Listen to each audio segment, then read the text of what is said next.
Unshackables. Hello and welcome to the Uncockables for another week. I'm Tim Wilms, Editor and Chief of The Unshackled. I'm here in the studio, as always, with David Hiscox, Editor of the XYZ. How are you? Yeah, very good. Steve Smith is on 77, not out. I'm pretty excited. He's heading for another century. And we've also got with us James Fox Higgins of the Rational Rise and also the Commissar of RationalRise.tv. How's it going, Tim? Hi, Dave. Good to be back. Hey. Yes, you're in your library tonight. Always. I'm always in the library. Just sometimes I pretend it's not a library with a green screen, but I'm trying to be more real with the people these days. It's good to see the Bible behind you there on the left. There's quite a few of them, actually. I think I have like 6 or 7 Bibles in the mix here, and then a whole bunch of, meta Bibles. And you read it. Like, you're not like those people who just have the Bible like lying around just to as a sort of cover. Well, look, I think any serious Christian probably feels that they don't read it as much as they should. Yeah, and that's how I feel. But I do read it, yeah.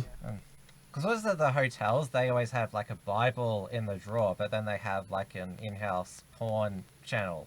Yeah, well, it's, they've got to neutralize the depravity somehow. But the biggest crime of the motel Bibles is just how thin the paper is. It's disgusting. It's like toilet paper, It's a Bible should be printed on quality thick paper that you can feel when you turn the pages. Ugh, I wonder what happens when they run out of toilet paper in the hotels. Yeah, people go to hell. Sorry, that was probably very blasphemous of me. Only if you do it, Tim. Yes, no. But I will pray for your soul. Well, you're not going to. You wouldn't start a riot, though, would you? Like people of other religions. No, certainly not. Not in this life, anyway. What happens at level 2? Maybe it's all about riots.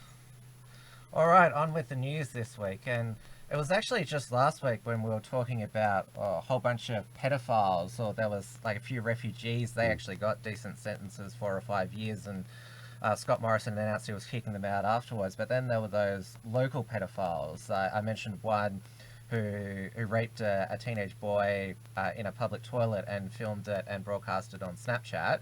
He got no jail time. And then there was a 22-year-old babysitter who performed a sex act on a young girl he was babysitting. He got 4 months, which... And the point I was making, that these stories come out all the time and you just see these low sentences and you just sort of think...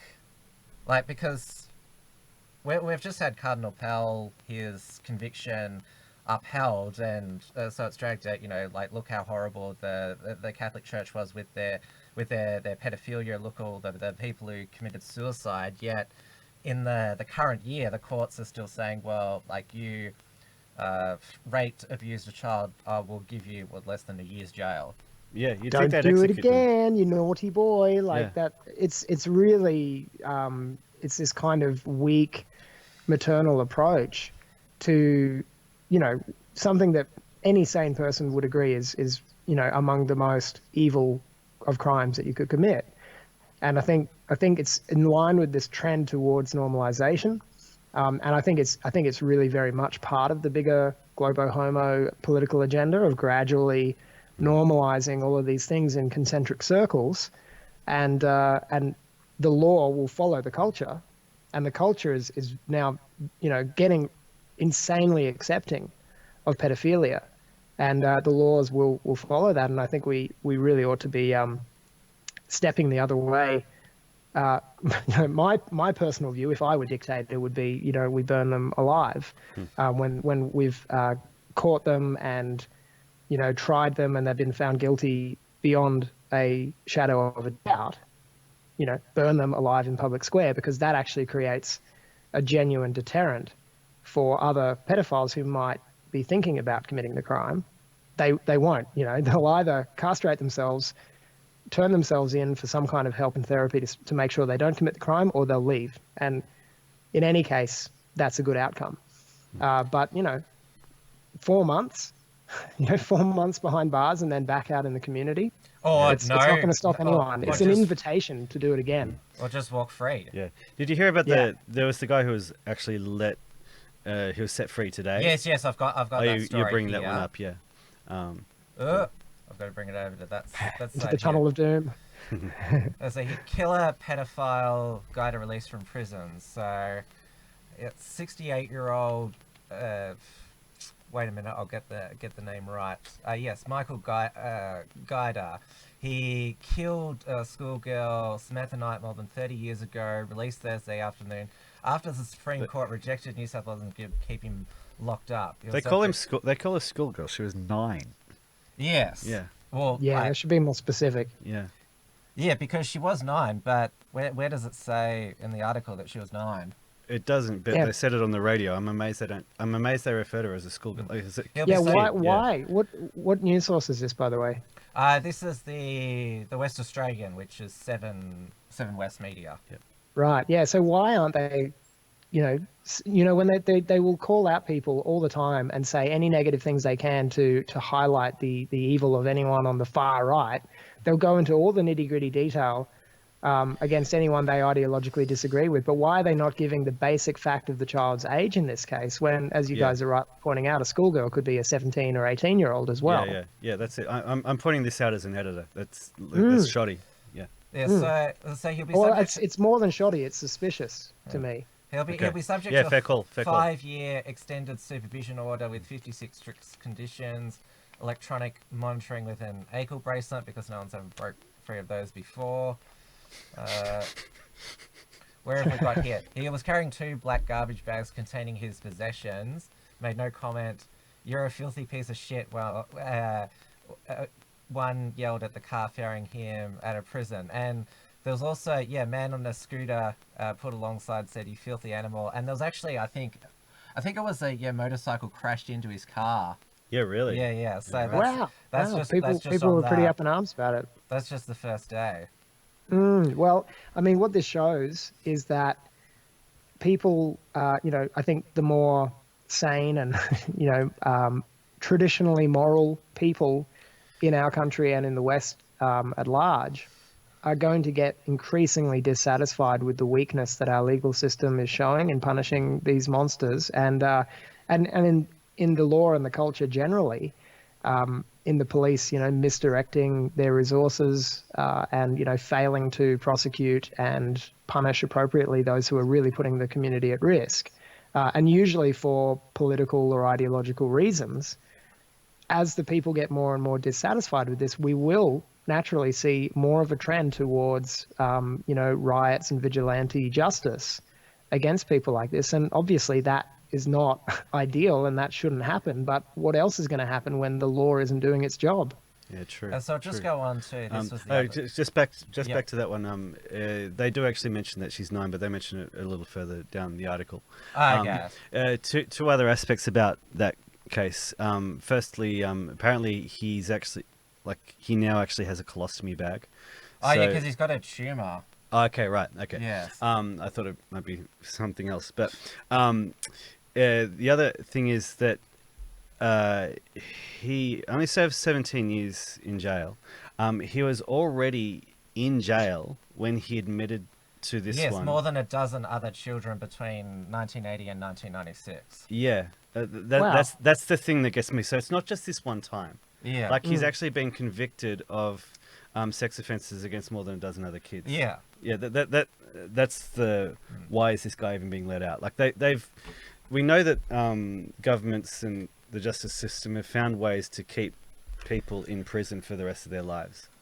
And here's the funny thing, not funny at all, actually, that's the wrong word. Here's the appalling thing about it is but it's bizarre. Normally when you get like a 30-year sentence or something like that, if you get out after 17 years, on an early parole, it's because of good behavior. But I mean, obviously there's no children in jail to harm. It's going back into the community. That is when people like him who, are, he's mentally ill, and this is not an excuse. This is like, he is a dangerous mentally ill person who is likely to offend again if he's not watched like an absolute hawk. Yeah. And so now we will see if he's truly been, what's the word that they say? Reformed. Reformed, yeah. If the jail time has changed him, you can't know that until he's back in the potential of putting children at risk. And why would you want to find out? Yeah. Yeah. It's bizarre. So there's this other story that the Australian government announced this week. This is by the Epoch Times, the base anti-CCP newspaper. So pedophiles in Australia could face life behind bars, and this is under laws to be reintroduced to the federal parliament this week. They could face mandatory minimum sentences, repeat offenders much harder to get bail, but they're state crimes. So the Commonwealth, they can only target pedophiles who offend overseas, so pedophile tourism, or those online who look at child pornography and swap images. Attorney General Christian Porter is furious at the leniency of penalties handed to pedophiles. Well, that's good. That's sort of like, I don't know, common sense. Yeah, at least the rhetoric is taking a step in the right direction. Yeah. The coalition tried to pass similar legislation in 2017, but was knocked back after the Labor balked at the inflexible nature of the mandatory sanctions, including bail. The federal opposition argued juries would be less likely to convict if they knew judges had no discretion on sentencing. All right. However, this time around, Labor appears open to be reconsidering. Every child must be kept safe. Yeah, no shit. Labor strongly supports keeping children safe and holding them. That's good. Oh yeah, why do they choose like a? Oh, I suppose Peter Dutton showing he's not happy. Of course, like. When is that guy happy? Yeah. So, well, it's good that at least the federal government is seeing that, well, because it should be common sense to politicians. If you don't properly publish, pedophiles, there's going to be vigilante action, as there's already been with this pedophile who's been released. But this is where the human rights lawyers, they say, oh, it's a violation of human rights to keep them locked up indefinitely. I agree. Absolutely. It's a violation of the human rights of the taxpayers who have to feed these monsters. I would much prefer to dispose of them completely. Yeah. I think it would be more economically efficient, more morally efficient, and it would actually be law doing its job, which is to provide sticks and carrots to, prevent the plebeian masses from harming each other. Yeah, the European gene pool was actually improved over several centuries through execution of criminals, through execution of murderers and rapists. It's a eugenic process, and screw the human rights. Yeah, for the last 100 years we've been dysgenic, essentially. Yeah, we've gone from a system where the strong survive and flourish and have the children, to where we're keeping the weak alive, and we're paying to feed the worst among us. Yeah. And it's not just the strong and the weak, but it's actually the good, upstanding, the people who build the commons and protect the commons. They're the ones being shut down and punished and deplatformed and put on trial now. The people with those traditional moral Christian leanings, and it's the demonic animals who are out there just committing whatever crimes they want and trying to reprogram all of our children to get involved with this Sodom and Gomorrah like depravity. They're the ones being protected and uplifted and sheltered and given leniency. It's bizarre. It's clown world. Yes. Nothing else to say. Now we are I've just set up Entropy, yes, which is... You did it. Nailed it. I did. I've put the link in the live chat, so make sure you head over there. You can ask us questions. If we think of a poll, I'm not good at polls, thinking of polls on the spot. But do we burn them? Yes or no? Okay. That's a... Yeah, absolutely. And most importantly, you can send us super chats, and Entropy takes a smaller cut. So you're not giving your money to Google, YouTube. Yeah, don't do that. Yeah, that's it. And that's a good segue, I think, into talking about. Oh wait, I'm not done on this topic. Sorry. Oh yeah, that's a good. All right, go on. If we're not done, an interesting segue on this topic. You know how, like in Victoria, we've had the recent laws where kids can change. Well, I think kids cannot have their gender displayed on their birth certificates. And B, you don't actually have to have an operation to have your gender changed. Well, it's because the Tasmanian laws came. Oh yes, I know. So the question here is that actually possibly a good thing? Because people who have gender dysphoria are disturbed, and so if the ones who take it really seriously, if they think, okay, well, I've got to chop it off in order to change my gender. One of the reasons why there's such high suicide rates amongst those people is because, like a few years later, they're going to realize, hey, I can never go back. Yeah, buyer's regret. Yeah. So, like, if you're actually able to change your gender, your sex, without actually having to chop it off or just do irreparable damage to your body, there is actually going back if you ever actually get a little bit past that. Well, all it's doing is it's enforcing the legal pandering to the illusion, right? All it's doing is and I agree with where you're going with that anything we can do to stop people mutilating themselves is a good thing.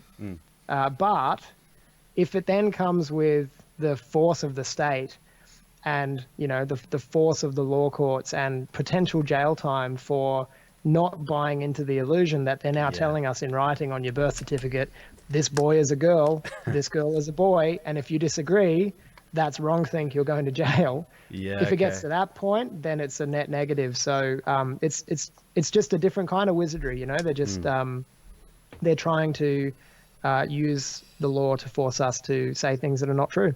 I am with you there, James. I would rather a tranny kill themselves than me go to jail for saying you're not a tranny. Well, there's a mother in the UK who's still facing charges because she misgendered someone online. That's still going. It sort of hit the news a number of months back, but it's still ongoing. Now, the reason why I interrupted you there, James, because I did want to just touch upon Samraat Joshua Grewal, who most people will know here was one of the people who tried to basically reform the Christian Democrats and replace the board. He was unsuccessful because you just can't do those sort of things. Take over a party. Especially a boomer party. Yeah, they don't let you do that. But he's written a article for us today. We should execute convicted pedophiles, and he actually told us here that he was a victim of a pedophile when he was 14 who groomed and raped him and only got a year behind bars, which disgusting. And it was pretty disturbing, the statistics that he put here, that 1 in 10 children are sexually abused. 30 to 90% of the pedophiles reoffend after their first victim, and the average sentence is 6 months. So you know how the feminists are always going on about one woman a week. Like, what about this? Yeah, what about? Yeah. Well, yeah. They go on about Me Too, about all the abuse of women in Hollywood. Pedogate is the real abuse story in Hollywood, and And it's no coincidence that they're trying to broaden the definition of sexual assault and rape and all of these ideas to being, giving a woman a look that she doesn't like, or asking her out on a date, or, even more mild crimes of actual assault, like groping a woman. Obviously I don't condone that at all, but it's not the same thing as rape, and we need to be really careful with our language and the way we define crimes and limit them. And the Me Too movement has really tried to just broaden that category of sexual assault against women to be anything at all, including things like changing your mind 30 years later about a sexual encounter that was voluntary at the time. And I think all of this is a distraction from the much, much bigger epidemic of child sex trafficking and abuse, that, children are the most vulnerable group in society. And these elites who are continually pushing this Me Too agenda are trying to stop us from addressing just how rampant organized pedophilia is in the world. Yeah, and they have a very real incentive to do that because they're involved in it. Yes. Yes, of course. Yeah. There hasn't been too many. Have many feminists talked about, Me Too for Jeffrey Epstein's victims? No. Not so much. Yeah. I mean, and all of this is, take it from my Christian worldview, all of this is this satanic death cult. All of it is part of this bigger plan and scheme of evil to just turn our minds to mush, turn our words into, meaningless noise so that we can't describe things accurately, we can't call out crimes for what they are, and we can't protect the vulnerable. And it's been going for all of time, for all of mankind's existence. This evil has existed. It just happens to rule the world now in a very real way, not just in the spiritual sense. It rules the world in our institutions, from banking to Hollywood to to all the news media, the mainstream media, to all of these mega tech corporations, riddled with people involved in this stuff. And, that's why they got to shut us down. And that's why people like us who try to, talk honestly and truthfully about this, get shadow banned constantly on YouTube, get deplatformed all the time, because we've had enough and we're talking about it, and we finally have the technology to talk freely about it.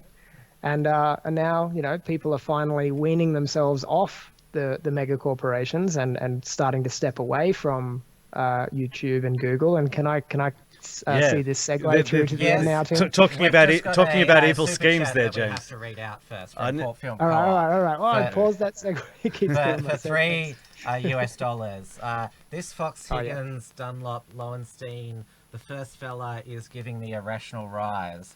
The following bit is for Tim to say entropy, entropy, entropy, entropy. Hey, we've cured you. Yeah. Yeah, awesome. Yeah, so that was I don't get the first half of that comment at all. I mean, I get the giving you a rational rise part. I just don't get which part is doing that. Well, he gave us a non Google super chat, so maybe that's a good segue.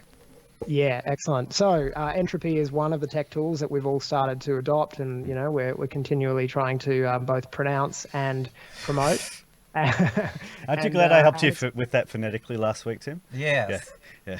Excellent. Yeah. And so we've also we've been working hard at creating our own independent video platform as well. So all of us, the Uncuckables. Tim, hopefully, with his forthcoming show, will be part of it. We'll see. But the Uncuckables, the XYZ, Matty's Modern Life, my own full history of videos with the Rational Rise, my James Fox Higgins show, and we've got John Mark from the US, who's probably the main. I wouldn't say face because he wears a bike helmet, but the main voice of the proprietarian movement. He's joined us. That's pretty huge to get him. That's I'm massive. just bringing it up on the screen now for our viewers. I think you just gave Matty a rational rise when you mentioned John Mark. Yeah. Well, John Mark's great, and he's another guy who's just trying to speak really honestly and truthfully and rationally, and it makes sense for us to band together. So I've been working hard at creating the infrastructure for us to do this, and now all of the Uncuckables videos, all of the XYZ Live, all of Matty's Modern Life, including all his playlists, all of my stuff, it's all on there, and it's all free to watch. So we're gradually going to be encouraging everyone to come and join us there. Now you can watch all of our YouTube content for free, but we also have a whole bunch of premium content for subscribers only. So subscriptions start at $5 a month, and then you'll get access to all the premium stuff. Now you can sign up to support your content creator of choice. We've also got Noah Ruvoy with the new Patriarch Hour show. We've got Sven, who's been working with me on the Rational Rise, and we have a based Christian history show now hosted by Reverend Matthew Littlefield. And then in the premium area, we've got a whole bunch of music, all of my albums from the past. We've got some short films, some documentaries, and there's more and more content coming. And basically, as we build the community here in the following, we're going to be producing more and more content that is exclusive to Rational Rise TV, is not going to be found on YouTube or anywhere else of any of these converged left-wing platforms. And we're not only going to be continuing to share our important discussions about, truth and about the crazy state of politics and the clown world that we live in, but we're also going to be trying to create new, good, true, and beautiful content that supports and promotes and uplifts Western civilization, because being champions of the light is a very important other side of the coin to being, bastions of truth. We've got to address the darkness in the world, but we have to bring light to it as well. So yeah, please, everyone who watches Uncockables, come and join us at Rational Rise TV. Yeah, it looks great, I've got to say. It's becoming really, more really and nicely more done. popular, the self-hosting your videos, because YouTube is becoming increasingly more censorious. If they don't outright delete you, they'll basically limit your reach, because Matty, who'll be coming on a bit later, I think he published on his Telegram at least, I'm not sure if he published on his other one. It's on mine as well. Yeah, basically his traffic for this year, there's like a huge spike from probably about March to May, and then it's it's pretty devo. It's been the same. Yeah, same for me. And Dusty Bogan, he's had the same effect, and he's going to be joining us at Rational Rise TV as well. We're basically just trying to create a space that, as I said to you guys, it's not a free speech space. It is a fascist zone, and I will be dictator for life, but it's really a place where friends of truth and people who are willing to talk honestly and not going to cuck, and at least not completely cuck, people who are willing to have conversations with that's what I love about Dusty, in particular, is that even though he's a civnat, and I think I'd like to see him progress a bit deeper down the red pill rabbit hole in some ways. What I love about him is that he's willing to talk to anyone. He's willing to have a genuine person-to-person conversation with just about anyone, and I think that's a increasingly rare trait, especially in media. So basically supporting people who are interested in exploring truth, and who are, wherever they are on the red pill rabbit hole path, if they're on it, they're welcome. And you can actually apply to be a content creator there as well. I've set up a form that people can fill in. It will be totally curated though. It's not ever going to be like YouTube or BitChute. It's not going to be a social media platform where just anyone can sign up and create a channel. It's going to be heavily curated. I like to think of it as a fusion of the sort of content that you can get in some corners of YouTube, but the functionality and the class, hopefully, and hopefully one day the level of production value of Netflix. That we can actually present Australia and the world with viable, independent, non-converged alternatives for their education and entertainment that are not just feeding them leftist, Zionist propaganda all day long. That we can just talk honestly about all kinds of things, and we can also get people engaged. I'm gonna start a hunting show for myself, and that's going to be exclusive on Rational Rise TV. So when I go out on a weekend, I'm going to take the GoPro with me and gather footage and just make little mini documentaries, just sharing what I'm up to in the outdoors. I'd like to have a cooking show on there.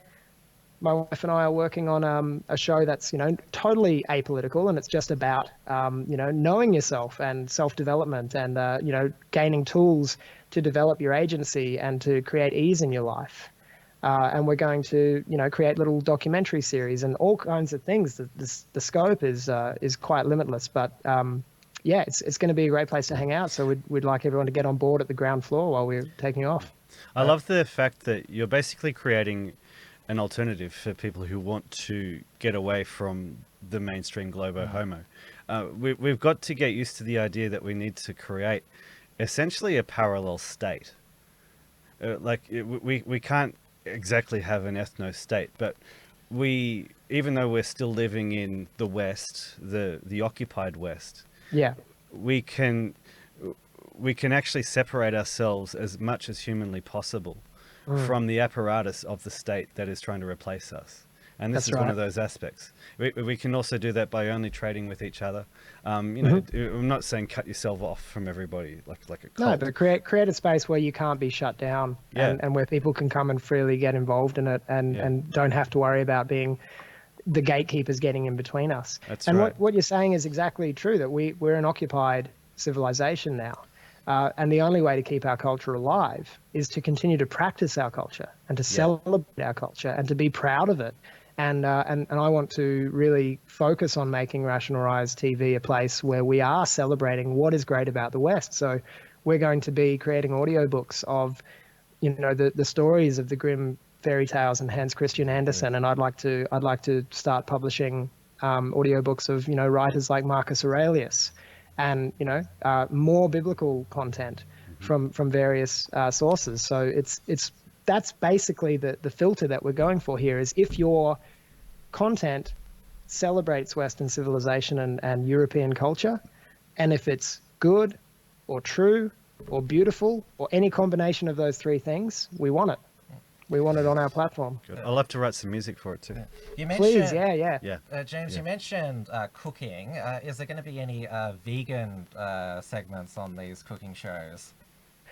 There won't be a dedicated vegan cooking show, I can guarantee that. Will you be there may baking be some cookies? vegan meals. Will you be baking cookies? I will not be involved in the cooking show. I'm not a cook. I don't cook. I might be involved in the editing of the cooking show. We'll see. And I don't even know who's going to do it yet. I just know that I want to have a cooking show in there, because you can't have an entertainment media platform without at least one cooking show, right? We are going to have art, art shows as well. We're going to have people who are keen to share their years and years of knowledge and understanding in how to make beautiful art. So if you want to learn how to paint or sculpt or make lino prints, we're going to have content like that in there. So, we're thinking much bigger than politics here, because politics is downstream of culture and culture is downstream of identity. We are Europeans, and we need to, celebrate and be proud of that identity by practicing our culture. And the culture informs the politics. As we're seeing with this stuff we've been talking about tonight, the laws that are changing are only changing. The weakening of our punishment of these monsters in our midst is only occurring because our culture has been diluted. So let's uplift our culture, and the laws will follow. Yeah, it's great that everyone's finally ditching YouTube, because we now have, Gavin McGuinness, after he got fired from another supposed free speech platform, Blaze TV, he set up freespeech.tv, and he's just hired Soph, the 14-year-old girl who got banned from YouTube for hate speech. And obviously I encourage at the end of my Unshackled Wave shows for people, if you want to search for something, don't Google it, DuckDuckGo it, Infogalactic instead of Wikipedia. But we also now need to replace Rotten Tomatoes, the review aggregator, because they've all been giving Dave Chappelle's Netflix special, Sticks and Stones, was at 23% was the critics rating, 99% was the audience rating. Yes. And this is just on the top of my head. For the Bringing Down the House, about AOC and her colleagues, that got 100% from critics. Jeez, I hear that certain dictators get 100% of the vote as well. Yeah. And I think the user ratings were around 35%. Yeah. Yeah, but the reason why Dave Chappelle's one, I read this in NPC Daily, is why it was so high, the user one, is because the Russians hacked it. The Russians want all these politically incorrect jokes, because it's going to bring down America. The Russians is this the Dave Chappelle special that just came out recently that everyone's talking about? Yeah. That how was he allowed to keep making jokes? That's basically what. Just Google Dave Chappelle. Don't Google it. DuckDuckGo it. No. I'm saying Google it, because then you'll see what all of the critics are saying. Because that's actually what Google's. The Google is actually useful for working out what the fake news is. I was actually about to say, like, when I want to find out what the media are saying, I'll Google it. When I want to find the truth, I DuckDuckGo it. Yeah. Well, that's it. The solution is always innovation. And really, all of this moves, all of this cultural change, all of this, all of these memes, right? Like transgenderism, all of these things have only been possible to grow so rapidly because of the communications technology that we have, and it's the control of the media and the control of the internet, by proxy through these major companies that are converged and ideologically possessed.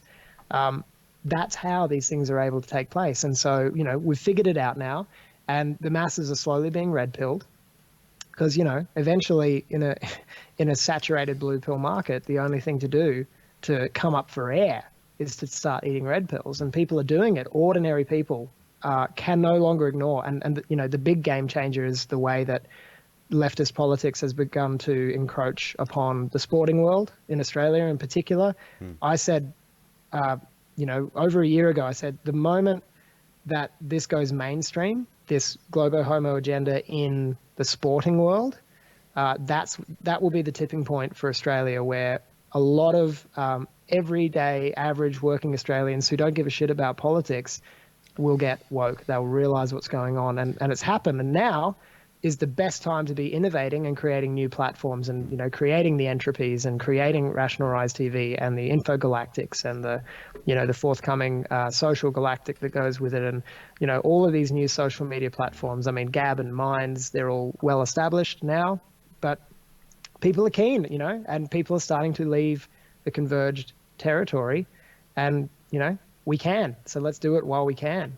On the subject of sport, this week has actually been a very good week for just that, showing the disconnect between the gatekeepers of information and the rest of society, because we've had those discrepancies on Rotten Tomatoes, and we've also had the fact that when there was the Melbourne Film Festival, there was a 10-minute standing ovation after the Adam Goods documentary, The Australian Dream, produced by Stan Grant. God. Because in Soviet Melbourne, nobody wants to be the first person to stop clapping. Yeah. But then when it's hit the mainstream cinemas, everybody's ignored it. So it's like those inconvenient elections. Just on a regular basis, we get reminded that these gatekeepers are an absolute minority, and normal people, if not red-pilled, we've still got a pretty high bullshit meter. What? So, hang on. If people's like the way that cinema works, a film, even though everyone says it's great, can still fail if nobody from the public goes to. Why haven't they forced people? Like, they've got to force them somehow to watch it. Well, the point I've been making is that they are going to force people to watch it. They're going to force kids in school to watch this. Yeah. They're going to be showing that documentary for the next 20 years. It's not even about money for these people anymore. No. It's not about money. They have the territory so stitched up. Yeah. Now we've got companies like Netflix who are producing a constant stream of propaganda. They're going to go bankrupt. They are absolutely financially failing because they're sinking way too much money into producing new propaganda, and people are leaving en masse. And then you've got huge companies like Disney, who are total propaganda machines, absolute Satanist organization, and they're diddling with their books. They've been busted now. Whistleblowers has called them out, showing how much they're inflating their profitability in their books, to create the illusion of success and power. But people are getting woke and moving away, and now's the time just to give people somewhere else to go. But they probably do that. We still need information and entertainment. They probably do that partly to make people think, well, there's no point in just me stopping watching this, because what difference will I make? Netflix is socialized. That's why I mentioned before with the Adam Goods documentary, people have to pay to individually see that movie. Yeah. But Netflix can put the AOC documentary up. Like, if you are a Netflix subscriber, you're paying for all of Netflix. So So Netflix can put in this propaganda, but they're hoping that there's enough good content, Dave Chappelle's thing that sort of managed to make it to it mitigates it. Yeah. But the truth will win. The truth will win. It's absolutely bound to win, and the way they get us is by demoralizing us. That's the first and most crucial step. And so don't take the black pill. Don't take it. if you need to lick it to truly understand what's going on, follow it up with a good solid dose of honk pills, because there's a lot to laugh at. There's a lot of joy in the world. There's a lot of goodness still, and we have to be part of building that and lifting that up. And don't let them demoralize us, because that's what it is. Like, they just want to make us give up and go, why fight it? I'll just stay on Facebook. Why fight it? I'll just keep watching Netflix.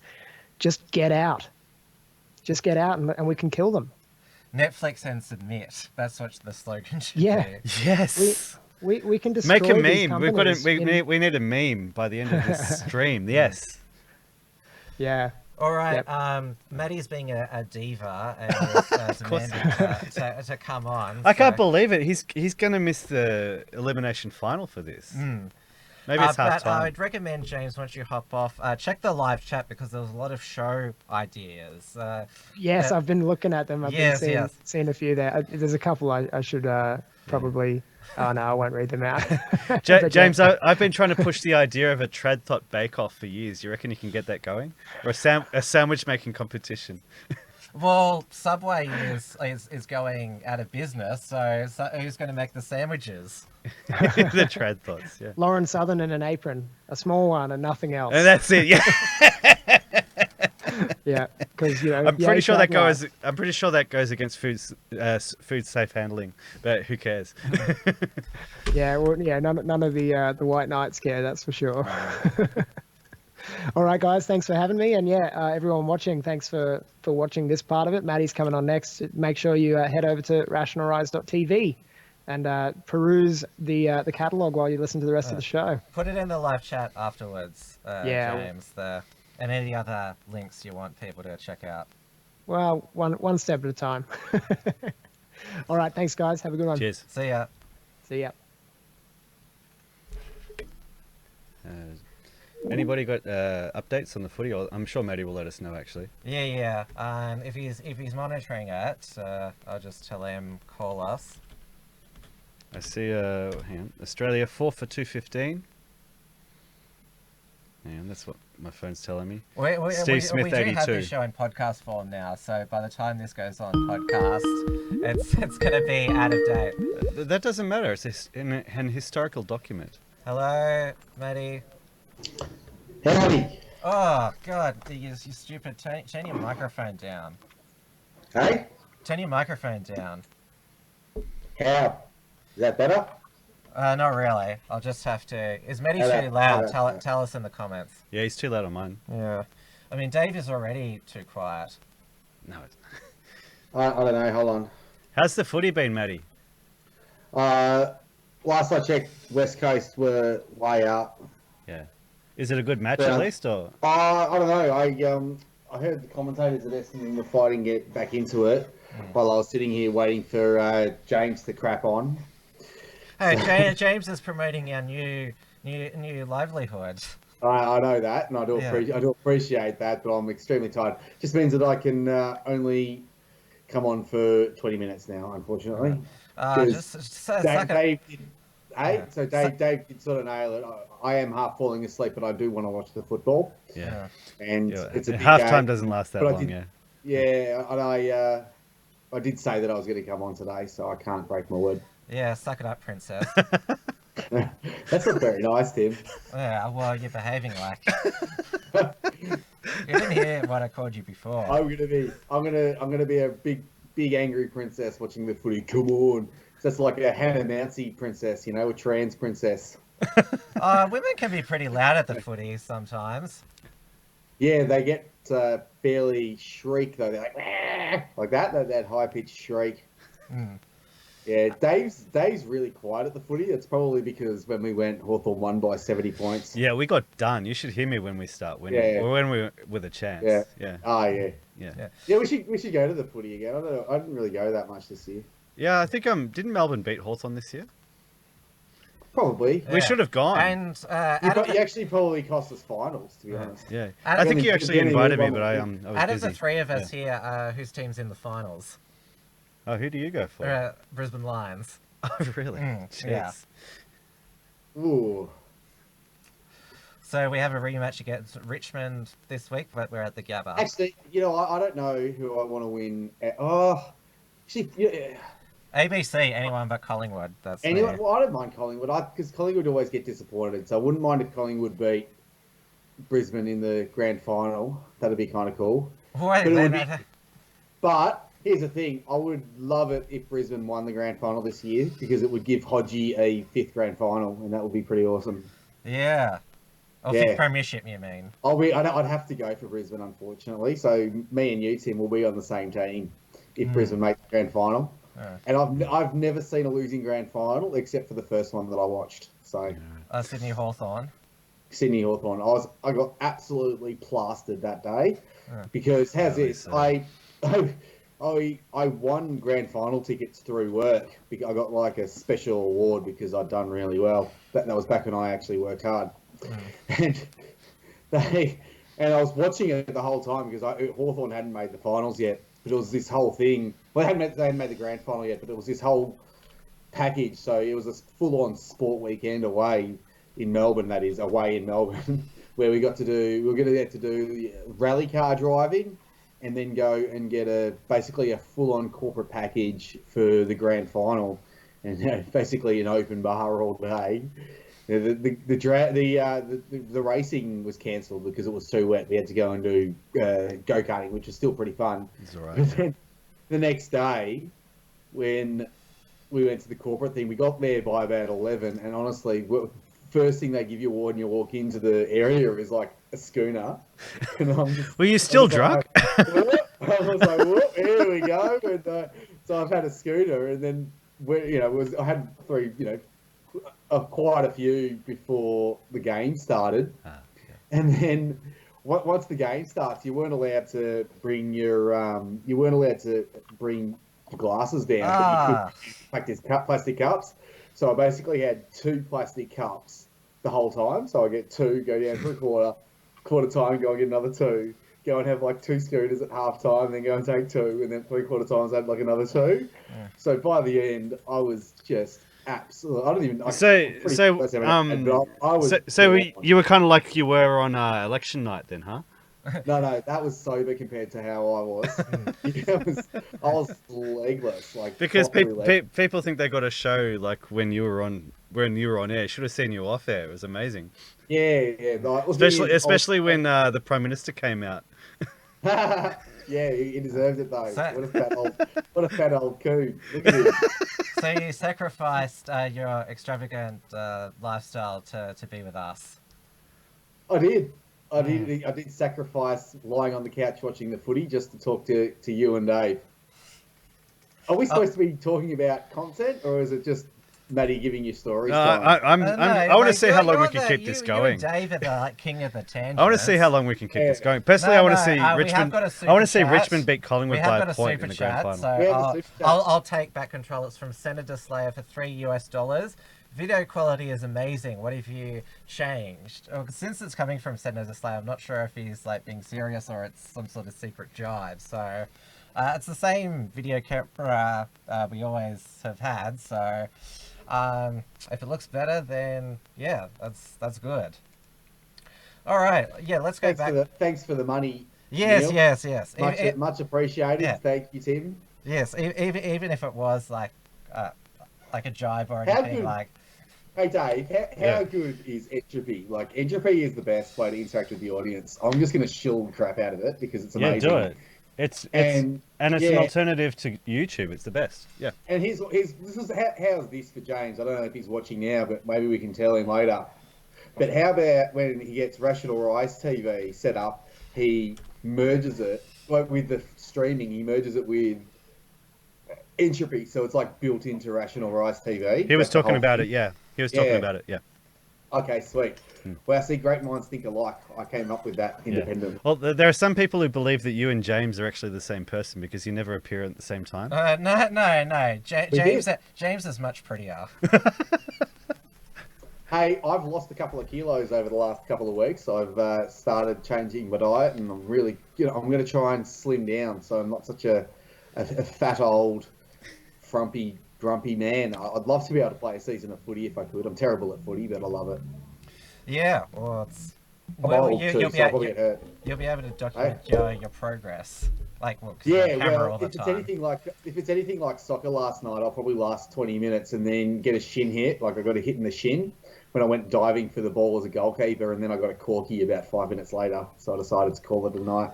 Yeah. See, Matty just said that, like, aren't we supposed to be talking about news? And yet, like, we're still stuck on it. I am tempted to use up your entire 20 minutes just crapping on, yeah. I'm happy to talk nonsense and What? you know, maybe we can talk about Brexit. We can get to that. Oh yeah, do we want to talk? Yeah, Brexit. That's actually it's pretty cool. Before we get on to Brexit, I will say I was thinking about this before. A little bit of small talk in a show like this isn't a bad thing, because it's kind of like a radio show where, you know, how they have serious talk and then they go into the sort of the small talky topics kind of stuff every now and then. It's kind of like a radio show. Yeah. Only we tell the truth about the news, and Triple M always lies. I did tune into Triple M last week when I was in the car, but I won't tell you what I heard. I'll tell you it's an off-air exclusive. Was it something about Mick Malloy, like, just worshipping that chick that he has to work with now? Maybe. Yeah. Anyway, I got so over Triple M. I used to love Triple M when I was driving Uber. I'd always listen to it. But then they gave Mick Malloy his own show, and it just became left-wing propaganda constantly. Merrick Watts was bad enough, but he was just, you know, you could sort of fob him off as just someone who's ill-informed, and he didn't take, you know, he knew that he was stupid, but he still gave his uninformed political opinion. But then when Mick Malloy came on, it was just, well, at least Merrick Watts would at least try and make the content interesting. It wasn't always politics. But then Mick Malloy, it's just constant left-wing propaganda, and I'm like, oh, this is cringy, man. I'm sick of it. This is three segues, not segues, diversions. Like, this is becoming like that film where they keep going further and further deeper into the dream, and you have to kick back up. Yeah. Hey, I told you. You asked me to come on. I said that I was going to come on. I did promise to come on. I should have. And I think it's great content for the audience. I think the audience is getting interesting stuff. I want to get to the bottom of this because you're rabbiting on. Does that mean you actually haven't, like, you don't know what the topics are, or you're not informed this week? He smiled. He smiled. That's actually a really good point. It wasn't conscious, but I don't know what the topics are. You did send a message over, and I sort of glanced over it and just ignored it, because I figured you'd tell me what the topics were anyway. Well, yeah, like, I've got them written down. You do? Yes. See, but the idea You're sounding like a school principal here. Yes. Get on topic, Matty. I'm the producer of this show. I've got to, you know, make sure that I'm, like, I have some sort of production oversight. Yeah. We turn up and let you tell us the news, and then we bounce on it. Yeah.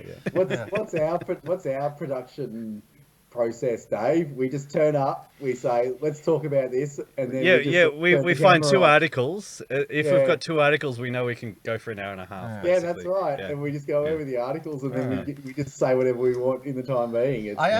It's great. I am noticing a theme emerging in XYZ Live, because Matty he's censoring himself a lot, and so he sort of tries to hint about what he's trying to say. I don't know what you're talking about. I don't know what you're talking about. Yeah. Well, I suppose if you want to know what Matty's really talking about on XYZ Live, then I'm sure you create some exclusive rationalrise.tv content. Oh, mate, that's actually a really good idea. I'm going to start, because that's a really good idea, because I am censoring myself on YouTube because I know the rules, so I can't. So I'm trying really hard not to break them. Yes. But, I mean, honestly, that's why Rational Rise TV is so good, because it's, well, you know, I've just got to start. I'm going to basically have to start over anyway because of the algorithm changes. On Rational Rise, on Rational Rise, you can talk the way that you write for the XYZ, yeah. Yeah. Yeah.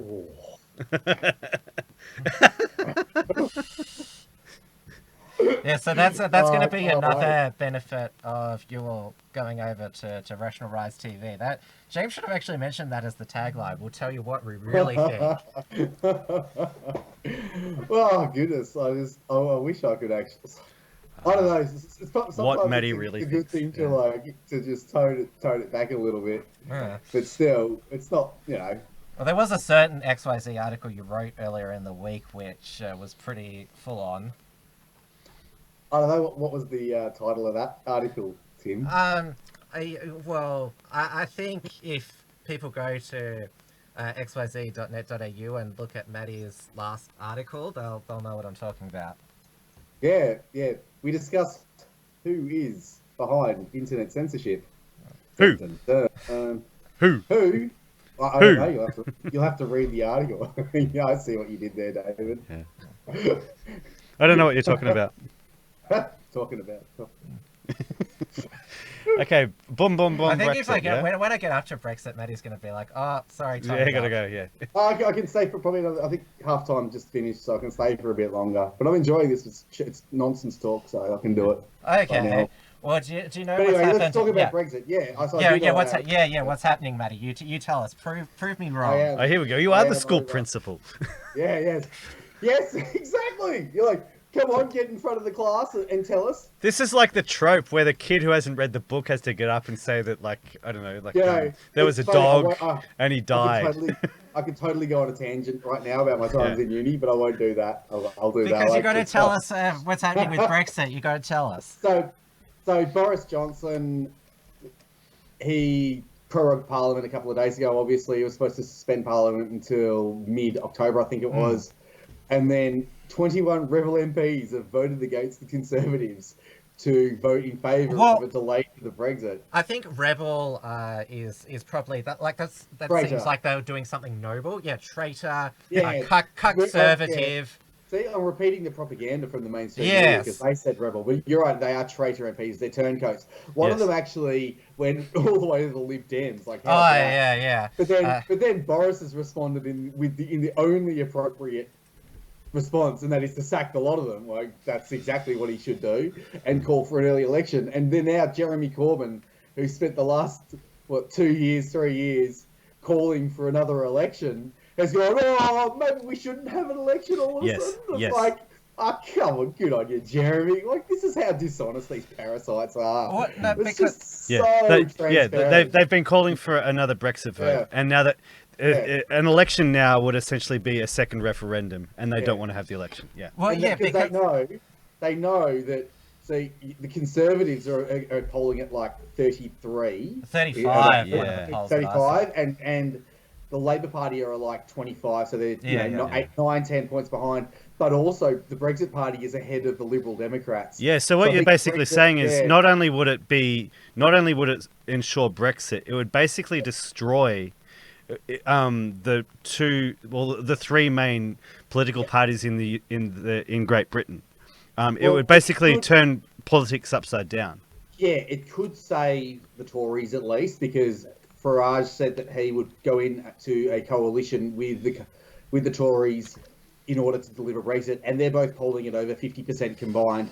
So that sort of tells you about where the British public are sitting. I think they're sick of Brexit delay. They just want to get out, and the longer the parasites sit on their hands and try and delay the Brexit process, the angrier British people are going to get. Yeah, especially this also ties into what's going on in Italy, because the two main left-wing parties in Italy have essentially done the same thing. Like Matteo Salvini made a play for power, and so then the Five Star Movement has teamed up with basically their socialists, and they have prevented snap elections for now, at least, as well.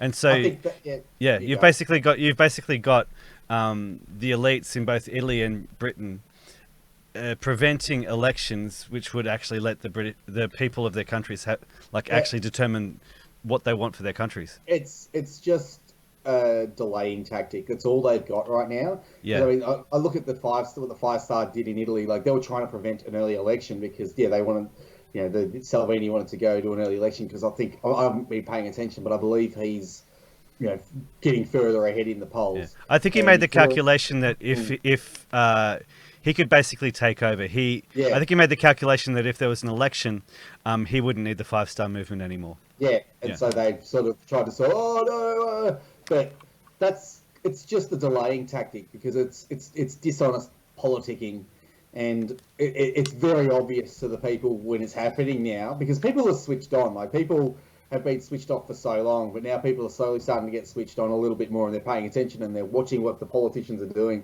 So I could see potentially, if an early election was to happen, then Brexit and the Tories would just romp through, and they'd end up governing just together in their own right. They get Brexit through, and then once Brexit's through, then who knows what's going to happen after that. And here's the thing: imagine if the Tories and the Brexit Party were in a coalition and they both secured an absolute majority together. Yeah. And then the Brexit Party, like Nigel Farage, is just like, nope, I don't like that deal. Send it back. Because you know that Farage is going to do everything he can to just get him out completely on terms favourable to Britain. So it would be an absolute disaster for the globalists if that was to happen. Well, that's the thing as well, because like, talking about deal or no deal with the European Union, if you're saying that we need a deal, if you're saying that Great Britain needs a deal with the European Union to get Brexit, they're not thinking fourth dimensionally, i.e. they're not thinking time. Basically, if Great Britain leaves the European Union, there will not be a European Union to make a deal worth making. Because Britain leaves, the European Union is finished anyway. Yeah, so why are they even talking about making a deal with them? Like, that whole concept is completely dishonest. Like, it's amazing that the whole process of Brexit can be held up over a lie. Like, there's not going to be European Union after this. That's a really good point to make, because once Britain goes, then Italy's probably going to want to go, and and then Britain's left? Britain's one of the biggest contributors. I think they're the second or third biggest contributor behind Germany and France. Yeah. So that's a shitload of pull that they're losing in terms of power and reach, and I can't see the EU surviving all that much longer. Once even if Italy left, if anyone left, then the EU would be finished at this point, because it's just a house of cards just waiting to crumble.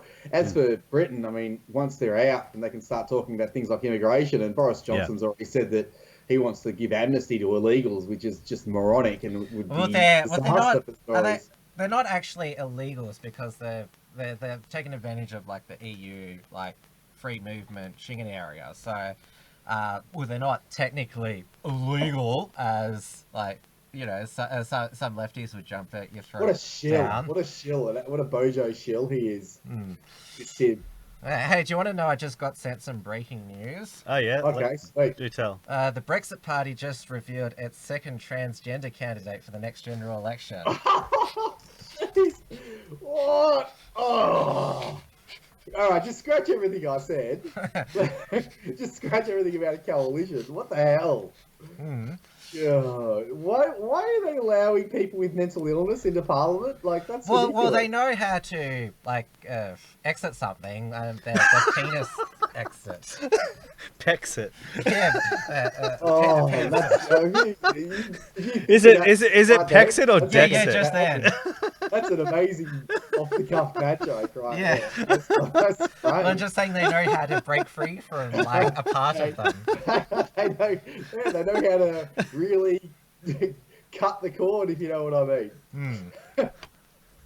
If only the rest of the politicians knew how to do that, because basically what's happening, because Boris Johnson is now lame duck prime minister because his own MPs betrayed him.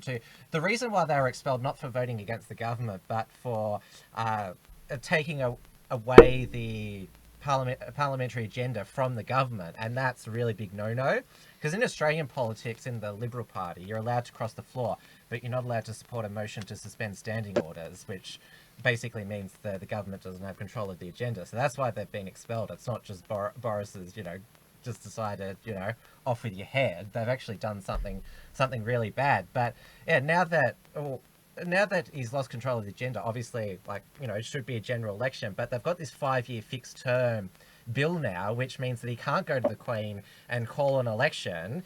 Who put that bill through? David Cameron and Nick Clegg, when the Conservatives and Liberal Democrats were in coalition.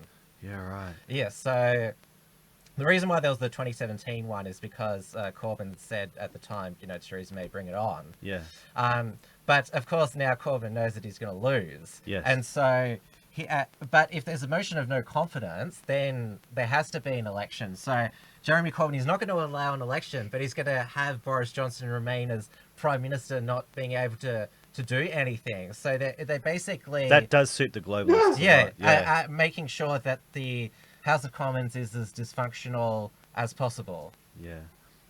Well, I mean, that'll just prove to everyone that you don't actually need a government to run a country. I hope, we're talking about guys cutting their dicks off. I hope Jeremy Corbyn likes his head attached to his body. That's, he might think that's a good political strategy, but it's not a very good long-term strategy for survival. Yeah. Well, what they're all doing is treason. Let's not mince words. They are guilty of the crime of high treason. Yeah. Even delaying the Brexit process by a single day is treason. And look what they've done. They've done everything they can to keep it in. They have betrayed the British people. They are guilty of high treason against the British people. And if the system wasn't so corrupt, they'd be charged. And remember our idea on Monday? We send them all to an island in the Pacific and Traitor Island. Yeah. We give them the clothes on their back and a bottle of water and just say go for your life, and we put cameras around the place so that we can watch what happens. It's Traitor Island. That's what should be happening. But the thing is, we are dominated by the parasitic oligarchy who just are desperate to cling to power anyway. But the Queen, it's still it's a constitutional monarchy, but the Queen still has absolute power. But they passed a law that the Prime Minister can't go to the Queen to ask for an election. How is that allowed, that the Parliament restricts what the Queen can do? Maybe Boris Johnson could go just privately to the Queen and say, hey, can you just dissolve Parliament? Could she do that? Hey, this is the actual strategy that I thought Boris Johnson could go, because he's been forced by Parliament to formally request a delay to Brexit. There's nothing at all to stop Boris Johnson going to Hungary or Salvini, directly to Salvini, and saying, hey Salvini, old bro, how about you just veto this delay for us? Just once, because I'm pretty sure if even one country vetoes it, it's not approved. So if Italy then veto it, like Salvini or whoever's, they have an election, or one of the other countries just vetoes it, then the delay doesn't go through. The EU says, no, we don't accept it. And then it's back to a no-deal Brexit on October 31st. So it's not like the game's over. They can still ask for a veto. I might be wrong about whether or not it only takes one, but I'm pretty sure it's only takes one of the countries to veto anything like this, like any request to delay the Brexit process. Well, what I find interesting about all this talk about just the toing and froing, and the he said, she said, the manoeuvring in Parliament, parliamentary procedure, all the rules, all the stuff that they have to try to get around. When I look back at Roman history, the history of Julius Caesar is amazing to watch and to read and just learn about. And so when I read, when I watch videos, going over all the reforms that he put in, and there was toing and froing and lots of politicking, lots of strategy, lots of tactics, about who his allies were, betraying people, breaking rules of Parliament. Sometimes sometimes he would decide to use laws of Parliament, and sometimes he would go against it. I read all that knowing that he ended up getting assassinated. I have the same kind of air of foreboding when I'm hearing about all this toing and froing. We're talking about affairs of state that are just as grave as what they were dealing with there. Like, we're talking about the future of Britain here. This, like, all this toing and froing and just this wasting of time. Where do you think this is going? Like, this does not sound good for me. That's why politics is a dirty game, and you're right. Yeah. If Brexit is delayed too long, or if it's even reversed, then you can expect the mother of all backlashes. I think that's, I don't know, maybe the globalists actually, maybe the oligarchy want the mother of all backlashes so they can clamp down on it. But I don't think, I don't know, I don't think that's a really good strategy. Even if Boris Johnson, he fails, he will still be one of the greatest politicians in the 21st century, because he could have just, become prime minister and, just sat in the chair and, made cement his power. But he definitely believes in Brexit. He's gambled his whole prime ministership on it. Yeah, basically the only reason he's there is to get it. He either gets it or he fails. Yeah.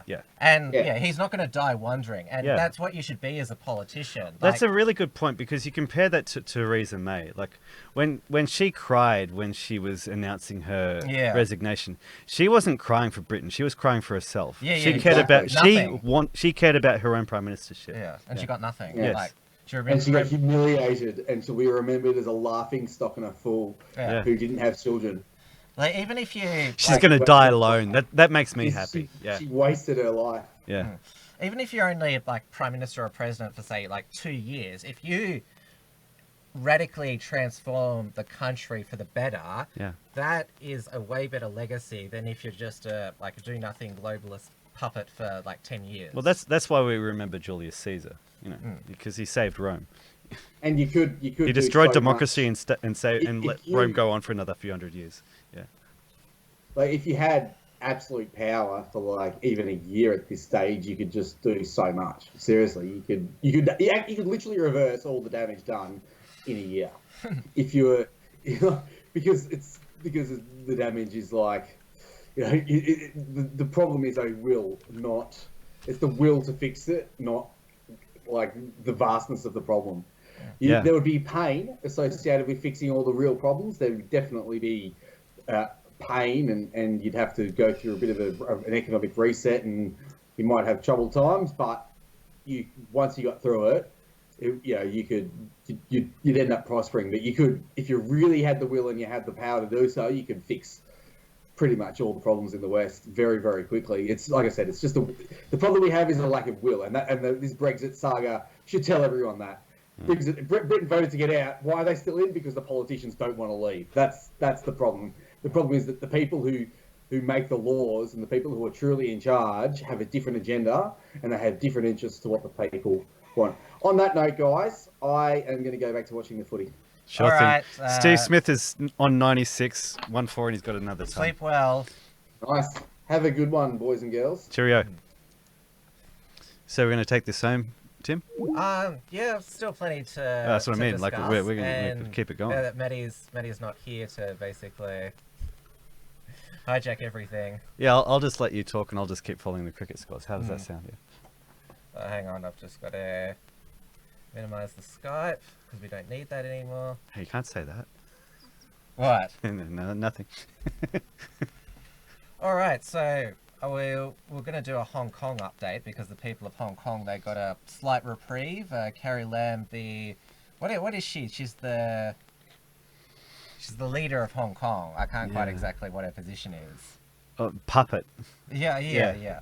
She's withdrawn the extradition bill because the protests entered their 13th week, and the Chinese authorities, they know that they can't do what they did 30 years ago and just like massacre their own citizens, but they've sort of like, because they're getting like violent enough that they can sort of have legitimate charges against the protesters. So they can sort of say that that's justified, but they know that they can't, because the eyes of the world are on them. I mean, Morgan Munro, our Unshackled senior producer, he was in Hong Kong for a month. Avi Yemeni was there. Paul Joseph Watson's gone there as well. We had Changer there. They wouldn't do it all in one go, though, because it is funny, because they've said, okay, that thing that you guys are protesting about, we're not going to do that thing anymore. So in that respect, the Chinese government like they haven't gained anything. But what they could do is just quietly, in the dead of the night, like over the course of a few years, like just pick these people off. That's how they would go about it. And then in another 10 years time, another 20 years time, because the Chinese, they think long term, then they can introduce that again. They can introduce it in a different way. They'll call it something different. There'll be new leadership. Yes, but there'll be another generation of people who of Hong Kong people who are a little bit more removed from the British, from the British legacy. Yes, well, there's been a lot of though British and American flags in Hong Kong, which is so. Is it a little suspicious? Like where are they getting all this funding? Where are they getting the help? I'm sure a few of them, miss the glory days of the British Empire. I know I do, but there's one theory that British, this is like the British Empire just saying, yeah, communist China can just have this, no questions asked.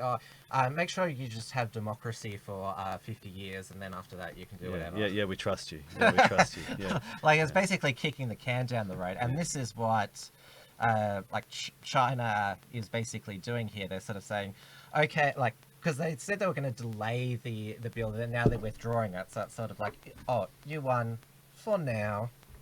Yeah, well, you've got to take, we can't see this outside the context of the trade war. If I'm wearing my tinfoil hat, the argument can be made that the deep state in the United States have said to China, hey, look, we can kick off a revolution in Hong Kong anytime we want. Yeah, there's foreign, the trade war and foreign foreign threats and economic tricks can be, because in 1989, it was basically still communist. It was just starting to liberalize, but now China, the downside of being a globalist nation is you're at the whim of a lot of other nations. At the whim of a lot of other globalists. Yes. Yeah.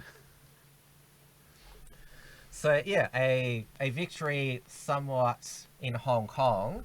Avi Yemeni, he's come back to Melbourne now. He's covering the Hong Kong protest there, and he was told to leave the pro-democracy Hong Kong rally. You can see the video on his channel by some Victorian socialist who's like, oh, you need to leave, you're a racist and a fascist. And I just couldn't believe the nerve of them, on whose authority? That's what I would have said, or you two, in your Victorian socialist shirts, just coming up and saying, leave, Did you see the video? No, but I like the idea that you've got a bunch of socialists telling a Jew to leave. That's quite funny. And saying, yeah, well, he's was it Nazi or whatever? It's just, yeah. There's a great line from South Park where something like if what is it? If irony was water, we'd be swimming right now, or something like that. Yeah. I love that sort of stuff. But yeah, Avi, well, he met some local Australian Hong Kong. Avi should have used his cutting board. He's never going to live that down. No, he's not. Or at least not on the people who watch this show. But yeah, he's been doing some good stuff since he's been back. I think everyone should appreciate that. Yeah. All right, so what else have we got here? Did you discuss that's been the ongoing saga this week, the Tamil family who are going to be deported because they haven't been found to be refugees by, about 7, insane number of courts? We didn't discuss it on Monday night. We haven't talked about it on XYZ. There shouldn't be any Tamils here in Australia anyway. That's my position. Well, basically, I'll just bring up, because it is easier because now they're not Australian, to bring up news articles when there's not a Skype guest. We can do that. Yeah. Oh yeah, here we go. Tamils fear ongoing persecution in Sri Lanka. So this is the thing. Who cares? Yeah, but the thing is, this is a slur against Sri Lanka, which is the point that I've made. It's not a shithole, and anyone who says it is, they are being extremely derogatory to Sri Lanka. I mean, they're basically still part of the British Empire. I mean, they played cricket and that. They had a good chukker. I can remember that. Yeah. Yeah, so I read this article before, and it was just where asylum advocates fear they will face danger. So, no, there's no actual, like, well-founded fear. It's just what asylum seeker advocates say. I do love the irony as well, because from what I understand, the Tamils in Sri Lanka, they're not indigenous to Sri Lanka. No, they're from India. Yes, and so they were actually refugees to Sri Lanka from India, and then they wanted their own state. Yes. And now they're refugees from the place where they fled to as refugees. Yeah, and Sukas... It's like this. There's no historical precedent for this whatsoever. Whatsoever. Sukas, whatsoever. who I started the Unshackled with, he was from Sri Lanka. He was Sinhalese, and I asked him about why didn't I like the fact you refer to him as Ceylonese. That's good work. Like, man. why didn't they just divide like Sri Lanka into Sinhalese like country and Tamil country? And he's like, yeah, but the Tamils, they were demanding, like, their demands were unreasonable. They wanted, like, heaps of land, and it wasn't reasonable to us. And so that's what he saw it. But of course, because the Sinhalese... So he was basically saying, hey, no, this is our country. They can't come to our country and make demands of us, huh? Well, the left love invaders. Don't you know that? Invader rights. The left are invaders. So, yeah. Well, I'll go down here. Living in fear. Tamil activist Rahamadan Shang... Oh, sorry, I mispronounced the name. Sorry, that's a... Hang on, I can walk you through this phonetically. Let's do this. Ramadan? No. Ramanathan. Ramanathan. It just looks like... Shrig? Is that Shrig? Shrig, yeah. Shrig Naneswaran. Yeah. Tamils will continue to live in fear. Straya cunt. Says they've been targeted by the police for questioning and harassment as recently as last year. Questioning and harassment. That happens here. Like, police do that here. They suddenly came into my home and forcefully entered. Then they questioned my wife about my whereabouts before interrogating him, showing him a list of phone calls he had made. When you sort of think of persecution, you think sort of torture, dragged away to prison, that sort of thing. Like, the police came in and, like, showed some phone records. Well, let's be honest. This is probably as brutal as police officers are allowed to be towards illegal immigrants these days. Yeah. Until a proper solution. Are they from Victoria, by the way? Are they in Victoria? I mean. They're in Queensland. So they're from this town. What's it called? It actually sounds like Bilowa. It actually sounds like a foreign town. It's in central Queensland, but it sounds like... What's it called? Bilowa. Bilowa. Yeah. Oh. Like, I initially thought that's where in Sri Lanka they were from. I didn't realise that it was actually here. Well, we've got foreign words for our... Yes, and it talks about the Civil War, and United Nations has to, there has to be an investigation into war crimes, because... The thing is, because the left, the people who are in power, or most of the time, are always the enemies, and the ones who aren't, they're the ones who are oppressed. So because the Tamils lost the war, it's because, even though the Tamils, it says here, most of the Tamil Tigers' leadership, if I go down here... from what I understand, the Tamil Tigers, they basically, they're suicide bombers. They actually use suicide bombers. Yeah. They use non-Muslim, and they're not Muslim either. Like, they were suicide bombers. Yeah.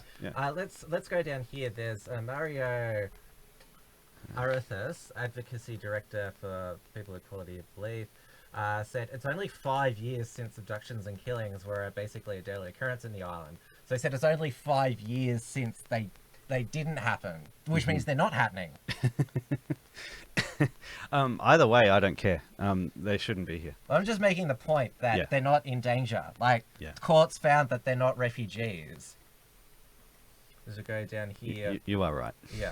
Yeah, that's probably enough. But the thing, it's basically boiled down to that they've already integrated into the community, so therefore they should be allowed to stay. Which is basically because it sends a message that you can come here illegally. As long as, you find a bunch of people who like you to live with you, the law doesn't apply. Yeah. There's an historical precedent for sending people who are integrated into the community back to their home country. At the end of World War II, Germans from all over Europe were forcibly removed from the countries that they had been in, like whether it was Western Europe, Southern Europe, Eastern Europe. They were sent back. 3 million Germans died after the end of World War II. Yeah. The ethnic cleansing of Germans after Second World War was horrific. Yeah, so if that's all I'm saying. If it's okay to do it to Germans after the end of the Second World War, it's okay to send a few Tamils back to Sri Lanka from Australia. But it's not going to happen. I remember when there was like a mass... Who says? like Matty said, all it takes is the will. But you remember that there was like a mass terror attack in Sri Lanka earlier this year, and do you remember who was targeted for that? I believe it was Easter worshippers. Yeah, yes. Easter worshippers. Yeah. And do you know what religion Tamils are? No. Hindu. So they weren't targeted. Okay, so because that's interesting because that's actually been mentioned by the ABC.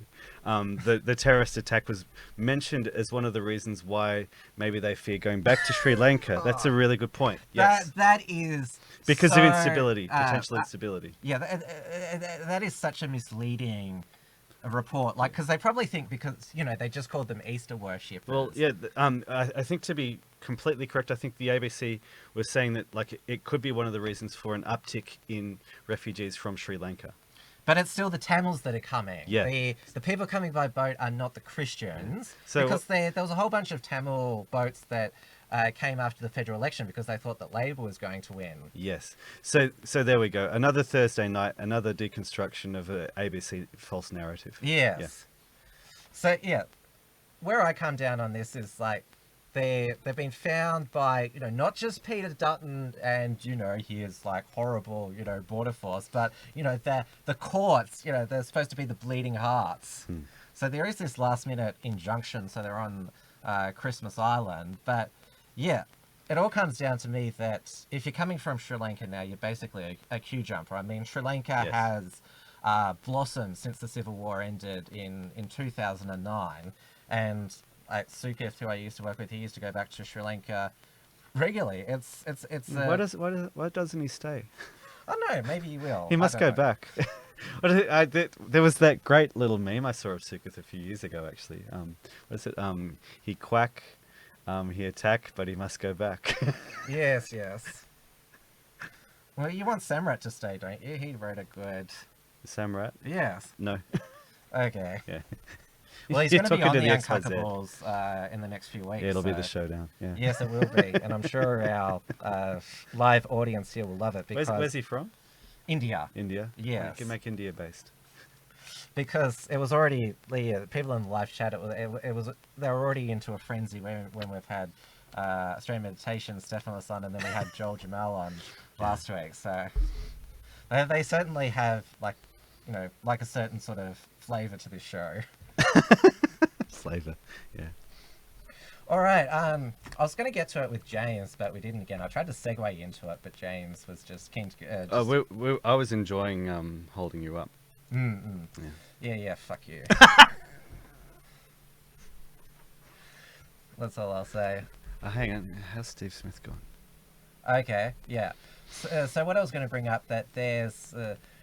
This, because we've all had enough of vegans this year. Those goofy vegans. What have they done now? I think we can say. Steve Smith 101, congratulations, good man. Yes, so there was this vegan in Perth, Celia Carden. She. Are you sure that's not a trans dude as well? I saw. Or could just be the malnourishment. Yeah, okay, I'll pay that. Yep. Yes, so. Apparently they have terrible flatulence, vegans. Yeah. Yeah, so she complained about her neighbours because she could smell meat and fish they were cooking. Her neighbours. Yes, and also smell of cigarettes and the sound of children playing with basketball. So she's anti-children, anti-human. The neighbours has since removed the barbecue out of his yard and banned his children from playing basketball. Oh, hang on, is the neighbour Mr. Vu? Yeah. Yeah, I don't care. Yeah, but what if it was she was your neighbour? Yeah, well then I'd care. Yeah. So there was a community barbecue organised outside, not in her neighbourhood, but even though like maybe she's like secretly based and she doesn't realise it. Even the like the organizer said, don't enter a property in that, because in a public space, like, well, as long as you have the like, say if there's a park like nearby with a barbecue, you have to barbecue there. Yes. And if you want to have a barbecue, like a street thing, you like get a permit and that. But the left was saying that, it's you're invading her space. What, by the smell wafting over her back fence? Intimidating her by being outside her legal property. But like being like legally inside their own property, huh? Not being, because it should only be illegal if like you enter her property. Yes. But this is where the left, property rights are only important like when it suits them. So I'm still trying to like work out in my head who I'm going to take sides with. A white vegan versus meat eating foreign invaders. You eat meat, don't you? Yes. Yeah, it's just you've been inside of meat eaters. That should. But foreign invader, it's just I don't know where to go with this. Yeah. White people eat meat. What planet are you on? Well, yeah, okay. Like she could have done this to like white people. Oh wait, I haven't actually got the thing on. Yeah.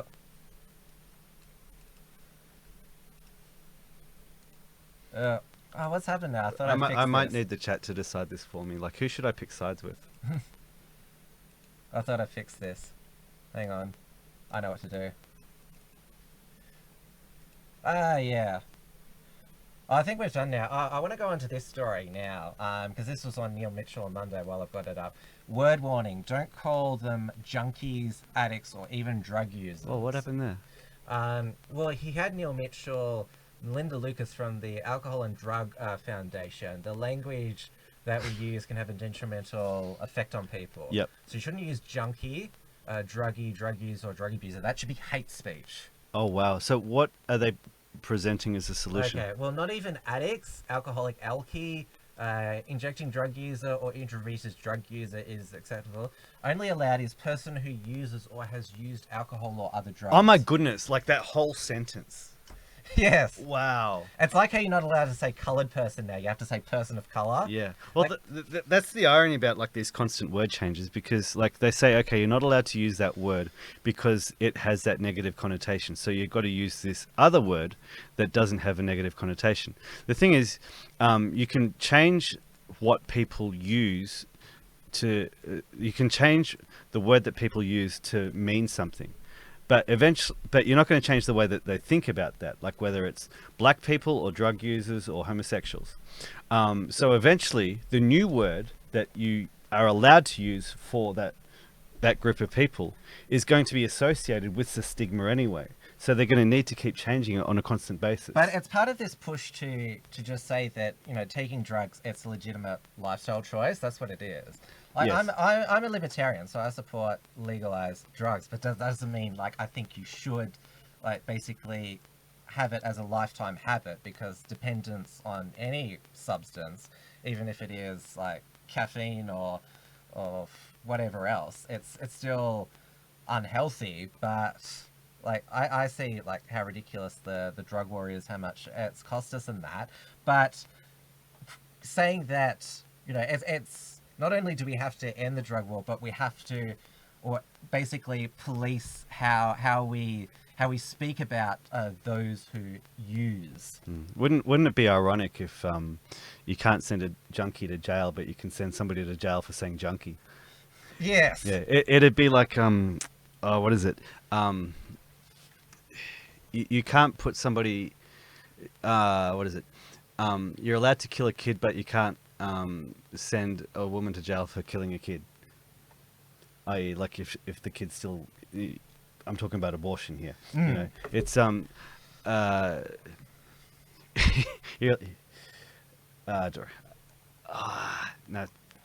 I'll stop it there. But it's basically because we're told that we replace the words that we use basically with more complicated words. Like I mentioned, you're not allowed to say coloured person, person of colour. Yeah. And they keep adding on, LGBT, keep adding on LGBTQ. Yeah, they'll go 3 times through the alphabet to say it eventually. Yeah. But as I said, like whatever new word you're going to use, eventually that's going to be understood as it's going to have that negative context. Again, like with terrorists, like we used to call them terrorists, and then they said extremists, and then it was violent extremists. Part of that is like, okay, we're not going to call them terrorists, we're going to call them something else. But at the end of the day, everybody understands that you still mean Muslims. Someone said in the comments, same with fat people. Yes, there is this push not to call them fat. Even obese is not. So how do you, I don't know, round, jolly?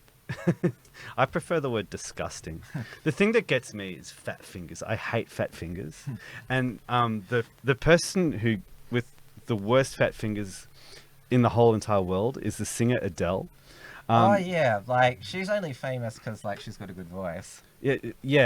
Yeah, she does have a good voice. But the thing is, like, she does the black thing. So she puts her hand up like that when she's singing. And every time she does it, I'm like, you've got fat fingers, you disgusting fat bitch.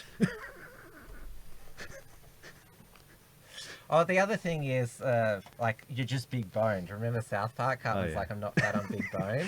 Cartman is the only fat person I've ever liked. What is it? You know, it's not your fault you have a gland problem.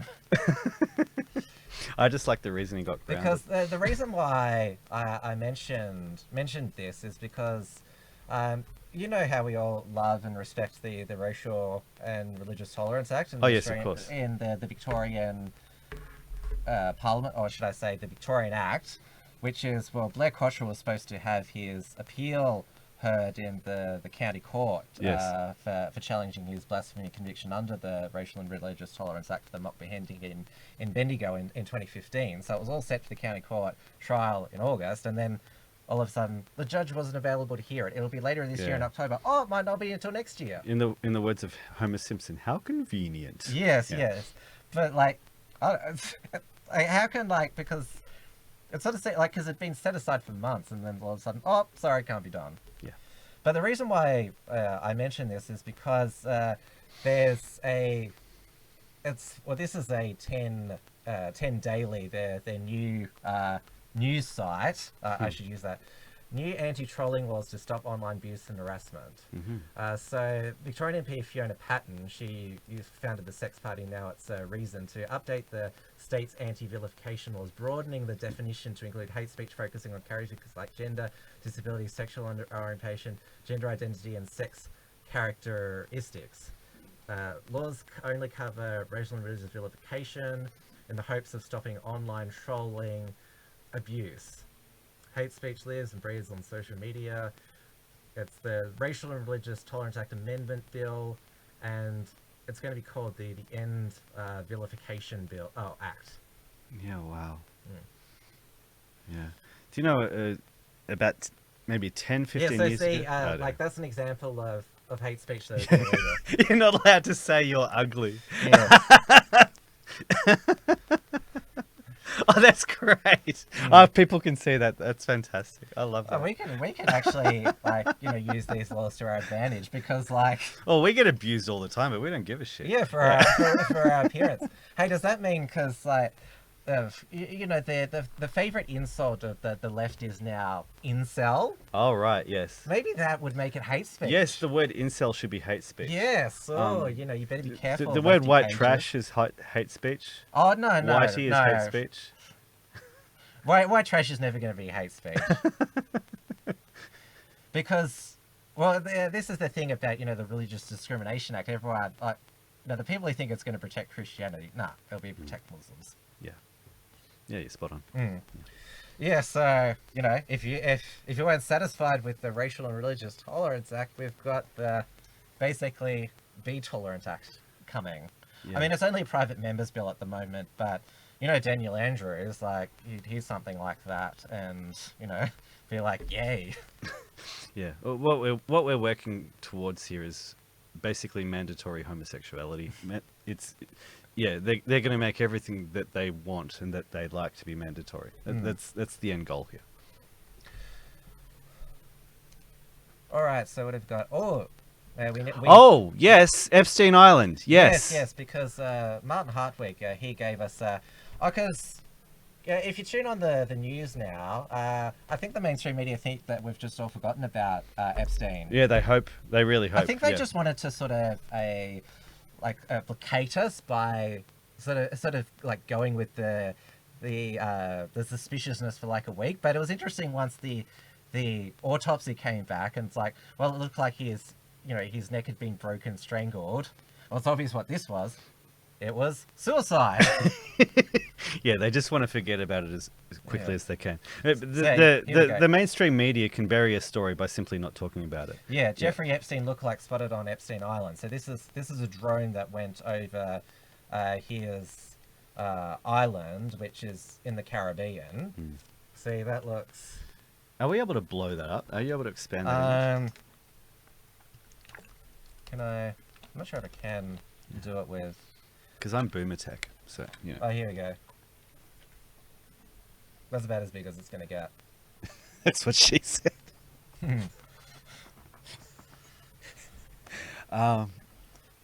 Yeah, that definitely doesn't not look like him. Yeah, it could very well be. Footage there. Yeah. That's the 30th of August. So yeah, that's crazy because I thought that he was in. More... Oh, they've. It's like they've sort of enhanced the image there.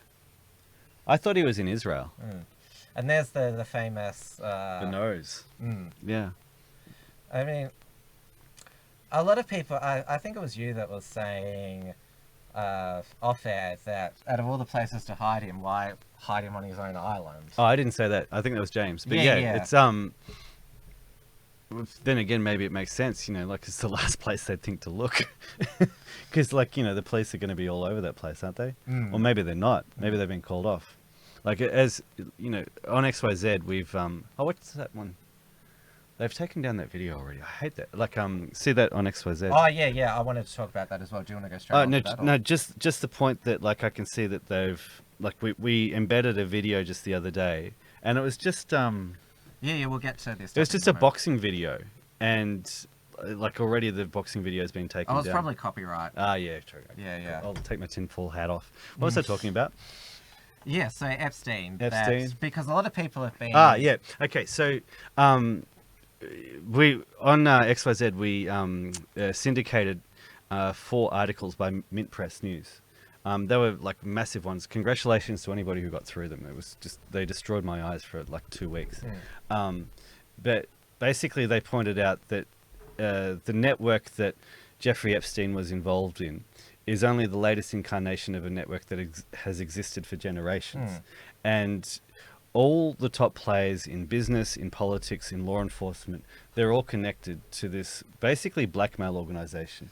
And like, people don't just get blackmailed and then start behaving the way that the Globo Homo want them to. They get blackmailed so that they can join the club, so that they can join the Globo Homo club. So what I was saying before, I'm like, wouldn't police be all over that island? Maybe they're not. Yes. Yeah. I mean, it's a private island. I mean, how do police get on there? Well, get on a boat, but like...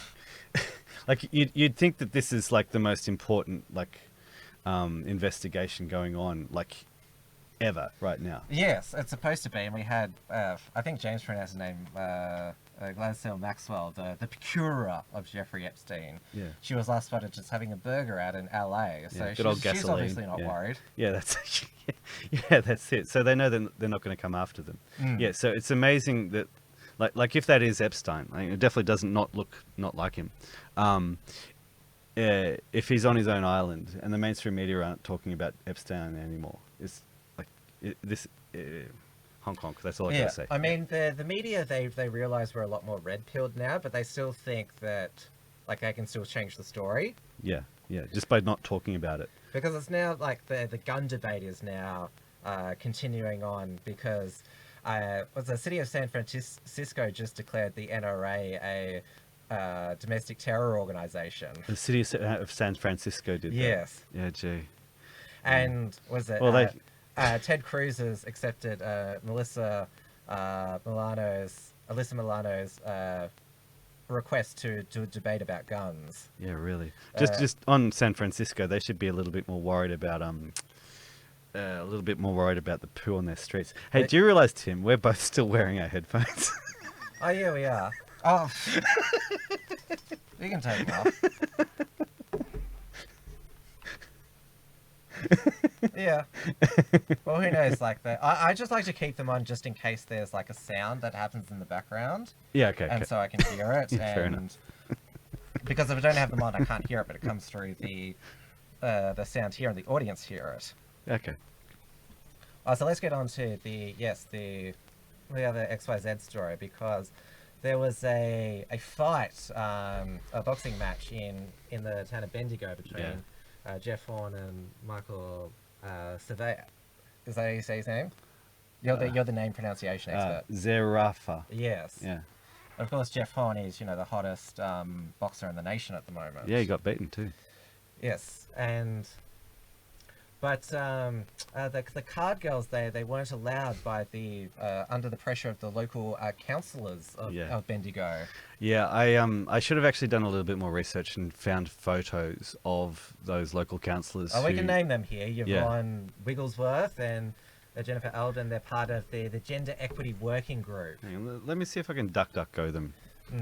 Yeah, and the fight promoter Dean Lonigan, he ceded to their pressure.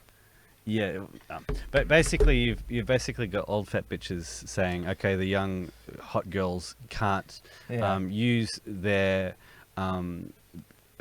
beauty to make money. Yeah. It's just standard operational procedure. But when men box, like in the boxing ring, what are they wearing? Yeah, not much, because they you get pretty sweaty. Yeah, but that's my point. Like. Yeah. So yeah, they don't care about the sexualization of men. No. Yeah. But what I find interesting is that like feminists, like, they don't have a problem with women actually having sex for money. Like, feminists don't really have a problem with prostitution. Oh, well, aside from like their safety. Yeah. Oh, because you're not allowed to. Yeah, you can't be for phobic anymore. That's the other derogatory term. I saw Adam Piggott's article about the Sydney terror stabbing victim. Yes. Who was a sex worker. Adam Piggott, of course, never afraid, always just called her a whore. Yeah, yeah. Yeah, but that's hate speech. Well, I should have mentioned that. Apparently, yeah.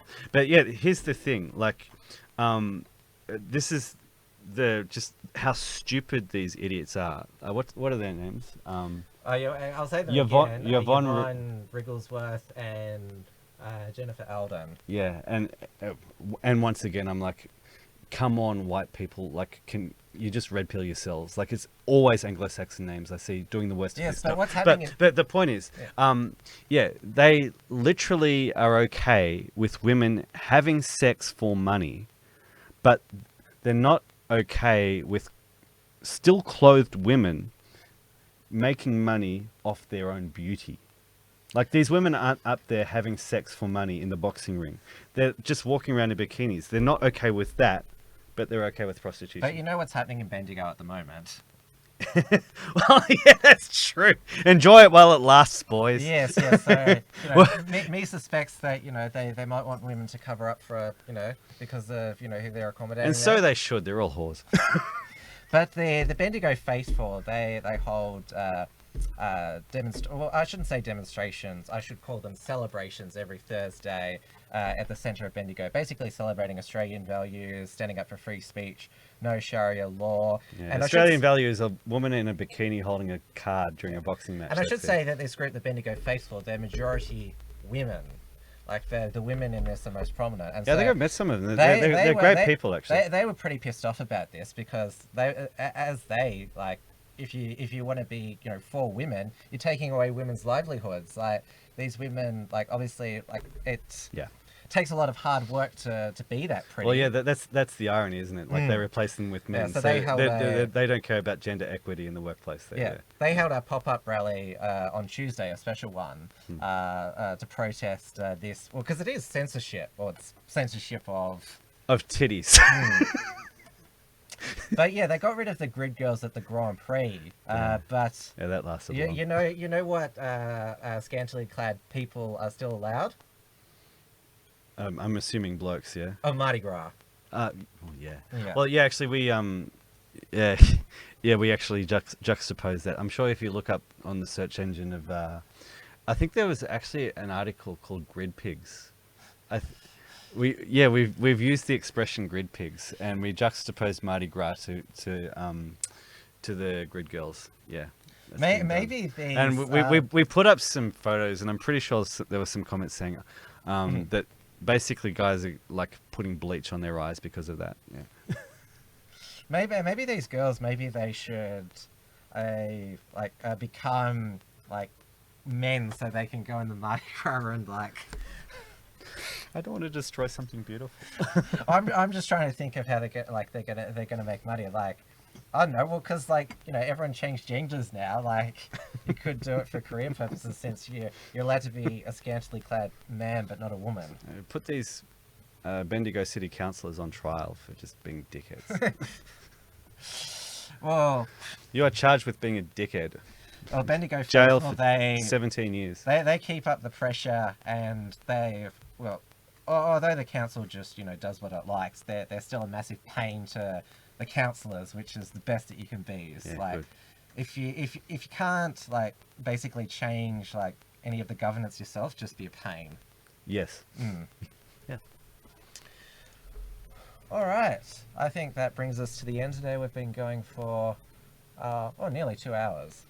I think we've done quite well. Yes. Yeah. We should plug at the end here. Oh, just before. Entropy is still. Entropy. Yeah. Still, you can say it. You can say it. Entropy. Entropy. There we go. It's still open. So last chance to send us some super chats. But I want to give our audience a tour of the Uncuckables website, which we launched last week.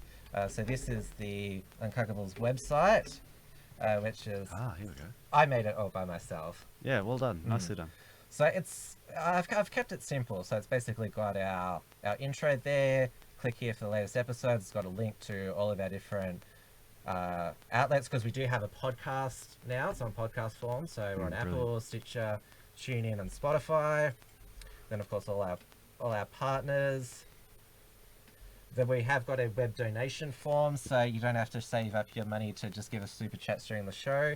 There is a donate form on the home page, so you can send us through when you get your paycheck. Send us a bit over as well. Yeah, please do. Send us $14.88. We'll take it. Yes. I wonder if there'll be heaps of $88 donations. I want heaps of 48. Yeah, just every donation has to be $14.88. But the payment processor might start to notice. But then so what?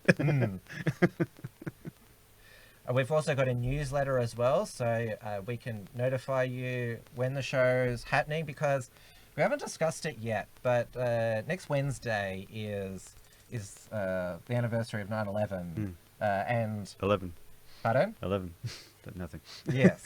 And I said anniversary of 9/11 because there are two 9/11s. There's the September 11, 1973. I shouldn't say coup. I should say regime change in Chile, but they replaced the communist Hollande with the capitalist Augusto Pinochet, who managed to purge the country of communist threat and set up the richest nation in Latin America to this day. So he was a savior of the nation. And then there was obviously 9/11, September 2001's the attacks in New York and Washington, which set off the war on terror. Yeah, and also, was it the Battle of Lepanto or the Siege of Vienna, like when they turned back the Turkish armies? Could have been both. And that was one of them. Yeah, I know it was at least one of them. Yes, yeah. But it's quite an auspicious date. I think somebody said to me that, because I mentioned the first two, so somebody said, it's obviously the favourite day of the CIA. I don't think you look at the CIA for the second one. Yeah, so I definitely want to talk about 9/11. We're just not sure whether we'll do it on the Uncuckables or I'll do a separate show, but we should definitely talk about it. Yeah, it'd be good. I don't know if I'll be available, but I reckon Matty might be. Yes. Yeah. But we'll keep you informed of that. And yeah, there you go, Matty. I just dubbed you in. If I go just back to the website, just to finish going through it. So obviously there's the episodes page, there's a separate donation form, then there's blah blah blah about all who we are. Yeah, I haven't put Matty in there yet, so... Yeah. I will. Yeah. And then there's a contact form, so if you want to send us something through, or if you're a troll who are bored and think you're really clever by just sending us something through, you can waste your time and do that. Yeah. I will read it and have a laugh.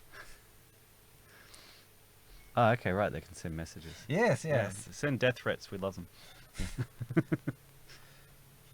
Of course. Yeah. Well, that, I think, wraps us up for this week. Thank you to our live audience, as always. Of course, yes, remember rationalrise.tv. Get over there, support us, because we're self-hosting our videos now. So, we're creating our own internet, yes. basically. Yeah. So make sure you go over there to support us. We not only is our content safe, but we can tell you what we really think, and you can contribute funds to us without the major tech giants getting any of it. Yeah, and come to the XYZ, www.xyz.net.au. And of course, the unshackled.net, my show, The Unshackled Ways, my colleague Steel Archer's show, Detonation, Report from Tiger Mountain with Richard Wollstonecroft. Obviously XYZ Live, which is on Matty Rose Live, and then there's Matty's Modern Life. And James is, of course, he's still got his Rational Rise YouTube channel at the moment, so you can still catch him there, but there's also rationalrise.com where James posts many of his rants, which I'm not going to mention them here, but you can check them out at rationalrise.com. Yeah, good. Thanks to everybody in the chat. Always appreciate it. All right, have a good night, and we'll be back again either Wednesday or Thursday night next week. See ya.